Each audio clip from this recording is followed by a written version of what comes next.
പ്രകൃതി എന്ന് പറയുന്നത് മനുഷ്യന് അവന് അഭയം മാത്രമല്ല, അവന്റെ ഭക്ഷണം, അവന്റെ എല്ലാത്തിനും എല്ലാം നൽകുന്ന പ്രകൃതിയാണെന്ന് പറയുമ്പോൾ പോലും അവനൊരു പ്രശ്നം ഉണ്ടാകുമ്പോൾ, അവനൊരു ക്രൈസിസിൽ പെടുമ്പോഴൊക്കെ അവന് സമാധാനത്തിന് വേണ്ടി, സ്വസ്ഥതയ്ക്ക് വേണ്ടിയൊക്കെ വന്നെത്തുന്ന ഒരു സ്ഥലമായി നേച്ചർ എന്ന് പറയുന്നത്.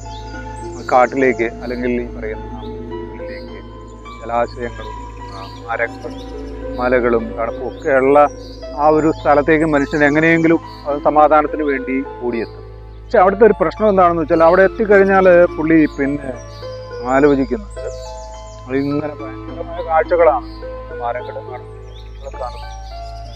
പല പല സാധനങ്ങളെയും കാണുമ്പോൾ പുള്ളി നേരെ അതിന്ന് അവൻ്റെ സ്ഥിരമായ ഒരു ജനിതക വഹിക്കുന്നത് അതെല്ലാം ക്യാഷിലോട്ട് കൺവേർട്ട് ചെയ്യും.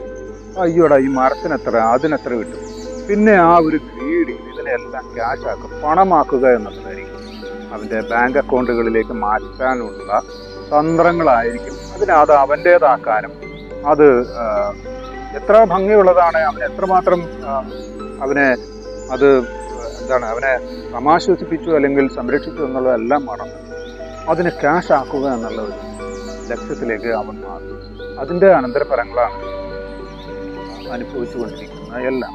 കാലാവസ്ഥ മാറ്റം, നമ്മുടെ പ്രകൃതി ദുരന്തങ്ങൾ, നമ്മളിന്ന് എത്തിപ്പെട്ടിരിക്കുന്ന എല്ലാ തരത്തിലുമുള്ള നിലനിൽപ്പിന് വേണ്ടി മനുഷ്യന് ഒരിക്കലും സാധിക്കാത്ത അത്ര വലിയ യുദ്ധങ്ങളിലേക്കും നെട്ടോട്ടങ്ങളിലൊക്കെ വേണ്ടി വരുന്ന ഇത്തരം അർത്ഥമാണ്. അതിൻ്റെ പ്രകൃതിയോടുള്ള യുദ്ധം തന്നെയാണ്.